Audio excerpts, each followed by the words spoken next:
Howdy my totally, as always, Tubular Gamers. We're back with, you guessed it, another video. And today I got a fun one for you. I can't believe it, we really are halfway through the 2020s. I'm going to keep saying it and it's never not going to sound crazy. So with us being halfway through the decade, I thought I would talk about some of the best 3D platformers to come out over the last 5 years. Yep, today's video is the 10 best 3D platformers of the 2020s. I've made it no secret that I love 3D platformers. Something about jumping around in a three-dimensional space just really does it for me. And in the 2020s, we've actually gotten a good amount of 3D platformers, more than we got in the late 2010s. It felt like all we got was Mario and Sonic for a good while there, but I'm gonna just tell you right now, Mario's not even on this list. There hasn't been a new 3D Mario game in the 2020s. But what I've got for you is the cream of the crop, at least based off of what I've played. There have been lots of 3D platformers to actually release throughout the 2020s that I haven't played, so as always, please let me know down below of any games I might be missing or what I should play next. These are just the 10 best ones that I happen to play. But alright, this intro doesn't need to go on for too long. Let me know how y'all are feeling down below. Please like, share, comment, subscribe. I got the Patreon and the super thanks. Any support is truly greatly appreciated. Let's get to the list. Well, the first game I want to bring up is the latest game on this list, 2024's Game of the Year winner Astro Bot. Don't say this genre's dead, a 3D platformer really did win Game of the Year, and you know why?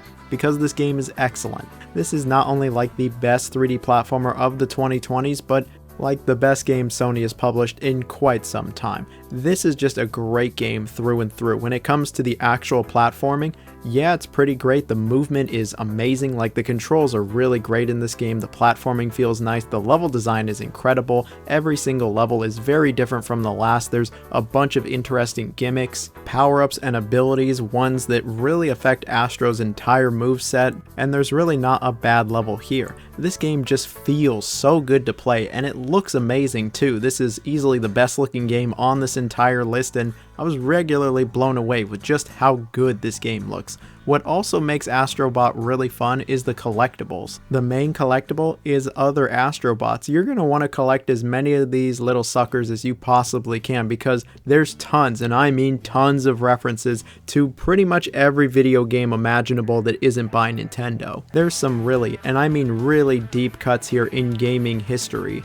This is one of the few games over the last few years that I actually 100%ed because I wanted to get everything. I wanted to see everything I possibly could, and I did just that. It was a whole lot of fun. It was one of the best games of 2024, and I feel pretty confident in saying that, yeah, it pretty much is the best 3D platformer of the 2020s. If you still haven't tried it, if you're holding out for some reason, well, there has been a few updates. They've added even more Astro Bots and levels, but seriously, I absolutely recommend this one wholeheartedly. It's such a good game, and it very much reminds me of what PlayStation used to be, the PlayStation that I and many others fell in love with. So here's a game I could never talk enough about, and that is Psychonauts 2. Now, I love the original Psychonauts when it released like 20 years ago, and it's one of my favorite games of all time. So when I saw that they were making a sequel this many years later, yeah, I was a bit skeptical for its quality, but I was overjoyed when I saw just how good this game is. This game is like just as good as the original game, and it's actually a direct continuation of the original game in that VR spin-off. It has a great story about Raz going into more brains, and I just found it incredibly engaging. I love the characters, the world, the story, the writing, the dialogue. It's all really great stuff here. It's some of the best of any 3D platformer. It's some of the best of the 2020s in general, but when it comes to the actual 3D platforming, it's pretty great stuff. Raz has a pretty decent moveset, but what makes that moveset even better are the levels. Every single level is wildly different from the last, not only visually, but what you're doing in it, the platforming itself, and the challenges you'll come across. I really like some of these levels. And outside of the brains, the game's got a pretty decent open area to explore as well. The game also has really great pacing, constantly moving you from area to area, and it was one of those games that I just didn't want to put down from the moment I started it. I also was super hyped for it since I genuinely really do love the original Psychonauts, but this game is just really high when it comes to the quality, and if you're somebody who likes 3D platformers and you haven't tried this one out, I totally think it's worth trying out. It's not perfect, the combat is kind of whatever, and I would argue that it's not as memorable as the original, but that sometimes is the problem with sequels. Either way, this game is absolutely worth checking out. It's on Game Pass, and it regularly goes for the cheap, so if you're curious about it all, just check it out, you won't regret it. So here we have a game that you might have forgot even came out in the 2020s, and that is Crash Bandicoot 4: It's About Time. Now, I love the Crash Bandicoot series to death. I've been playing it since I was a little kid, and this new game, oh yeah, it is so good. It might be the best Crash Bandicoot game of them all. That's not an exaggeration. This game is actually really good. Toys for Bob just knocked it out of the park. They really looked at the older Crash Bandicoot games, brought them to the modern era, and really just expanded on them to such a crazy degree. And I was just wowed over and over with this game, especially when it comes to the content. If you just play through this game normally, one-time playthrough, yeah, you'll get a solid like 7 to 10 hours out of it. But if you want to go for even half the collectibles, you can double that. You want to go for all the collectibles, triple that. There is so much content to this game, and it's all quality. No matter which character you're playing as, they all control marvelously. I love how this game feels. The controls are really tight. You have a great grasp on the character. The physics are nice. And the level design really is like peak Crash Bandicoot. It's all really great stuff. You'll smash plenty of crates, do tons of crazy jumps, and blast away dozens of enemies, and it all feels great. Basically, all of the levels are different from each other. There's a ton of variety here, and it's actually really fun to try to collect all of the collectibles. And this game is hard. This is one of the hardest 3D platformers of the 2020s. Like, it is not messing around, especially when you start to go for the 100%. You are going to be here a long time. I also like that the game doesn't feel super gimmicky like a few other Crash Bandicoot games. At first, I was a little suspicious of these new masks being implemented, but no, they really enhance the gameplay. They enhance Crash's moveset and make it just better and better. I love how this game looks. The music is also really great. If you have ever been a fan of Crash Bandicoot, and I mean at any point, this game is just an absolute must play. It reminds me of the old games, but it also does something completely different and new, and oh man, I loved it. So here we got one that hits pretty close to home. We have Ratchet & Clank Rift Apart. Now, Ratchet & Clank have been around for over 20 years. They're the longest lasting PlayStation franchise at this point that's still around, at least for now, and Rift Apart is one of the best games in the entire series. I wouldn't say it reaches the highs of, say, Going Commando, A Crack in Time, or Up Your Arsenal, but it was pretty enjoyable and way better than that reboot, reimagining, remake thing from like 2016. The story's pretty simple with this one, with there being multiple dimensions. There's another Lombax, but her and Ratchet pretty much play exactly the same. And when it comes to actually playing the game, yeah, it feels really nice. The controls are really smooth and tight, maybe the best of any Ratchet & Clank game, and you get plenty of awesome weapons. There isn't as many new weapons as I would have hoped, and a lot of them are returning from prior games, but it's still pretty awesome to blast shit in this game. This game's probably got the best combat of any of the games on this list. It really is just a lot of fun to blow shit up. But when you aren't doing that, you're platforming, and I think the platforming feels just as good as it did in the previous games. You have a number of different moves, you get abilities and power-ups as you play through the game. There's a good amount of variety with the planets you go to. There's some interesting gimmicks, and the side content is actually pretty meaningful in this game. It's actually, you know, fun and worth doing. I'm not going to say that this game is particularly innovative or the most creative, especially compared to some of the older Ratchet & Clank games, but I can say that this is easily the best looking game in the series. Like, it looks absolutely incredible. It really does look like a Pixar movie. Like, everything from the animation to the environments to how fast everything loads, it's really incredible stuff. This game was also really the tech demo for showcasing the PS5's SSD, and yeah, everything loads super fast. It'll never not be impressive how many different, like, wildly different areas you go through in such a quick amount of time. It's pretty cool. But it's not all just fancy graphics. There actually is a good game to back everything up. And while it isn't the most deep experience and it's not the longest, I think it's got pretty good pacing and it was a rather entertaining time. And so, like I said, for Crash 4, if you're somebody who's ever enjoyed the Ratchet & Clank series at all, then I recommend this game. I think you're going to enjoy it. It's not going to reinvent the wheel. It certainly doesn't do that, but it still was a damn good time.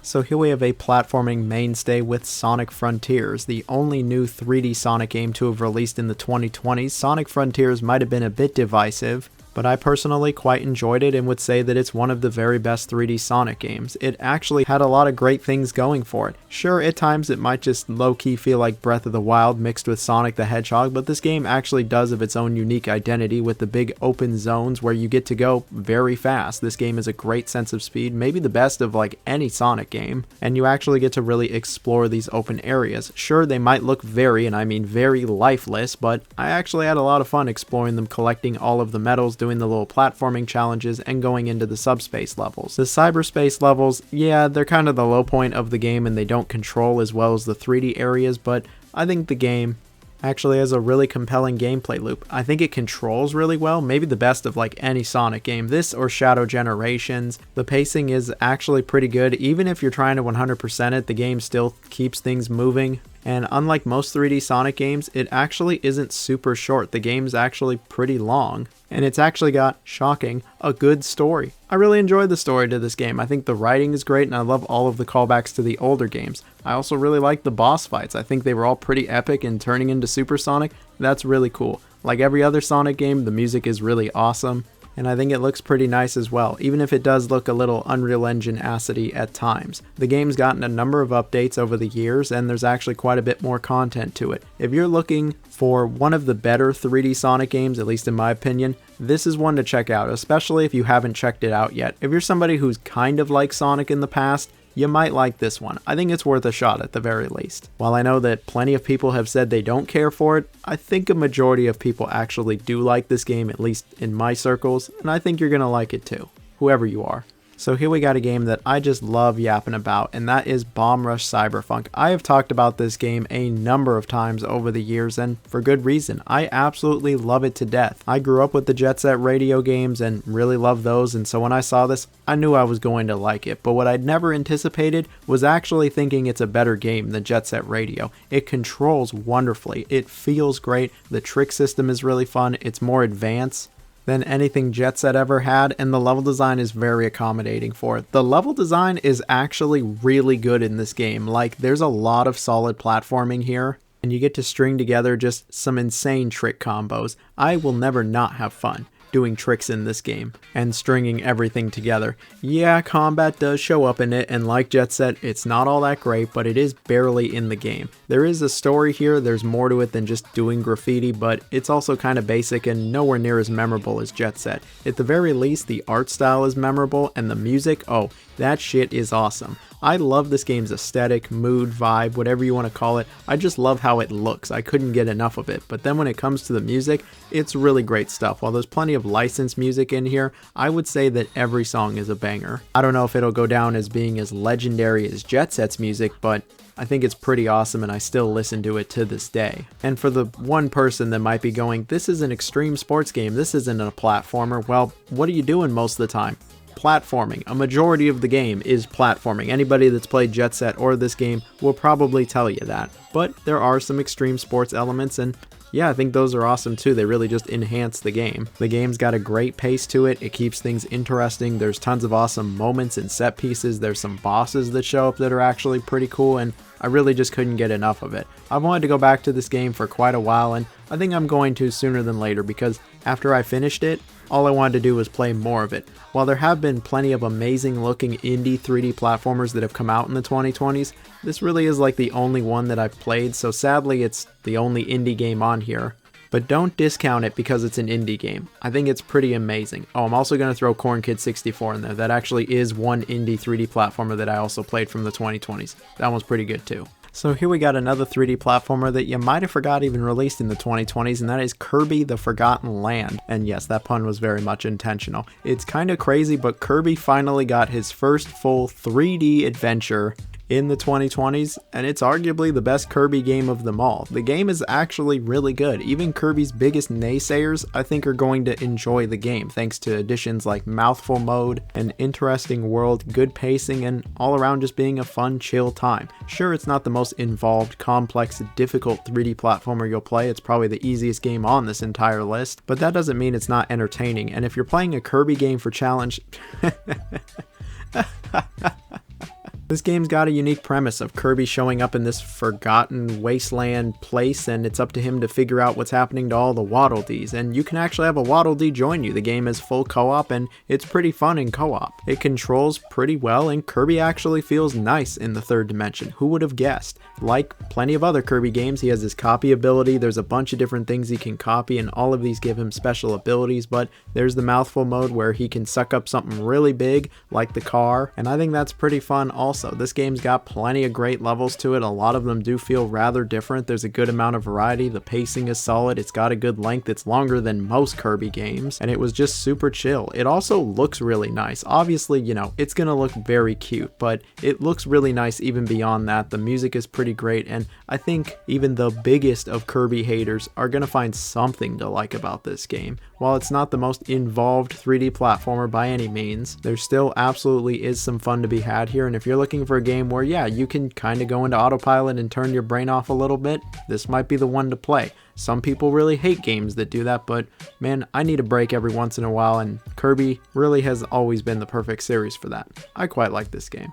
So here we have one you might not have expected, and that is It Takes Two. While some people might look at this and go, that's not a 3D platformer, all I gotta say is, have you played through the game? If you have, you'll realize that a majority of the game actually is 3D platforming. While there is plenty of other gameplay styles that show up here, like a third-person shooter, etc., something that is very consistent throughout the entire game is 3D platforming, and I think it's actually pretty great. I love It Takes Two. It is maybe the best cooperative game of the 2020s, and it's just one of the best games of the 2020s in general. You can only play the game cooperatively, but when you buy one copy, you can share it to a friend, so it only does need to be bought once, and you'll actually have to really work together if you want to get through this game. The platforming is really solid, the level design is great, there's a ton, and I mean a ton of variety. You're never doing the same thing every hour, and it seriously might have some of the best variety that I've ever seen from a game. The story is pretty basic, and this book fucker that shows up will never not be annoying, but I also think that's kind of the point. The presentation though,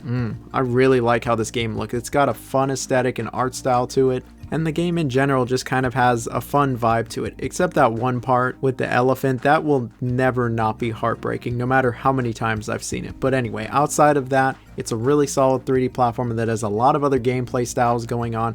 It's got a bunch of fun mini games to it, the pacing is incredible, the length is great, and it really just kind of blew me away the first time I played it. Like, I expected it to be good, but hot damn, this was a really good one, and I can't wait for Joseph's new game. Like, I think it's going to be incredible. Is it going to be as good as this game though? Time will tell. Either way, this one really is a must play, especially if you love 3D platformers.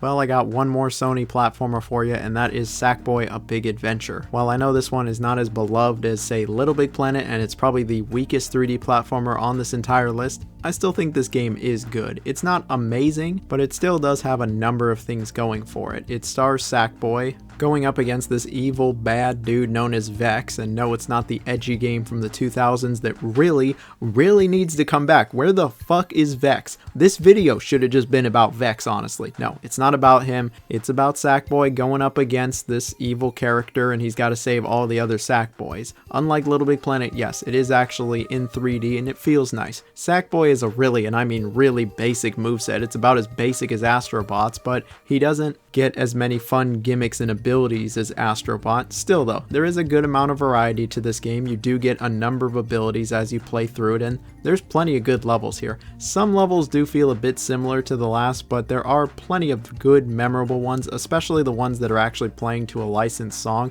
These are pretty fun. The game isn't as straightforward as you think either. You actually do have to collect things in order to progress. It is much more than just go from point A to B, which is nice. It definitely mixes things up, as do the boss fights, which are interesting and not in a good way. But you know what is good? The presentation. It is quite nice. This game is pretty cute and the music is nice. You can also play the entire game cooperatively. Look, it's a pretty simple game. Like, it's even simpler than Kirby. But like Kirby, it was nice and chill. It's best played with a younger one or a family member. And while it's not going to rock your socks or cock off, it still was a little fun. I much would have rather seen a new Little Big Planet, but I'm just happy we got something, and PlayStation hasn't completely forgotten about Sackboy. I mean, they even got this game released on PC, where I'm pretty sure it sold absolutely horribly. But if you haven't tried it and you're looking for a chill 3D platformer, maybe this is the one to check out. I would probably recommend a few other games on this list over this, but yeah, it's alright. And so the last game we're talking about is one you probably didn't see coming, and that is SpongeBob SquarePants: The Cosmic Shake. I know what you might be thinking, seriously, you're including that SpongeBob game on here? Well, hear me out for a second. I love Battle for Bikini Bottom. One of my favorite games, not only from my childhood, but just in general, and while the SpongeBob movie game is great, it never really felt like we got the real follow-up to Battle for Bikini Bottom until we got the Cosmic Shake. This game feels like a throwback to 2000s 3D platformers, and I mean that in the best of ways. You have a rather limited moveset and somewhat linear levels, but what you have here is a lot of charm, good pacing, a nice amount of variety, and a whole lot of SpongeBob. This game absolutely nails the SpongeBob look, feel, aesthetic, vibe, mood, whatever you want to call it. The game is unironically one of the funniest games I've ever played. There is so much fan service to this game. Maybe that's why I like it as much as I do. There's a lot of fan service to older SpongeBob. There's even some new SpongeBob stuff in there, but the old stuff is absolutely gold. It controls pretty well for the most part. It doesn't have like the tightest controls ever, but I think it's fine. The level design isn't anything revolutionary, but it's also decent. The game feels pretty polished for the most part. It looks nice, especially because this is very clearly a AA game made by a small team that are just trying their best. And the game's actually got a good amount of content to it. You won't finish it in like 2 or 3 hours like that Patrick Star game. No, if you want to collect everything in this game, it's going to take you over 10 hours, which is actually pretty great. While it certainly isn't reinventing the wheel, or shall I say the square, it still is a pretty fun time, and if you're somebody who has any fond memories of like those older SpongeBob games from the 2000s and for some reason you never checked this one out, maybe now's the time. I'm certain it's dirt cheap and you're bound to get a few laughs from it, especially if you're a longtime SpongeBob fan. They really knew who they were playing to. Alright, but that's it for today's video. We talked about 10 pretty great 3D platformers to come out over the last few years. Let me know of any games I could have missed. If you made it to this part of the video, you already know what to do. Today, it's Stitch. I'll see you all later. Bye-bye now.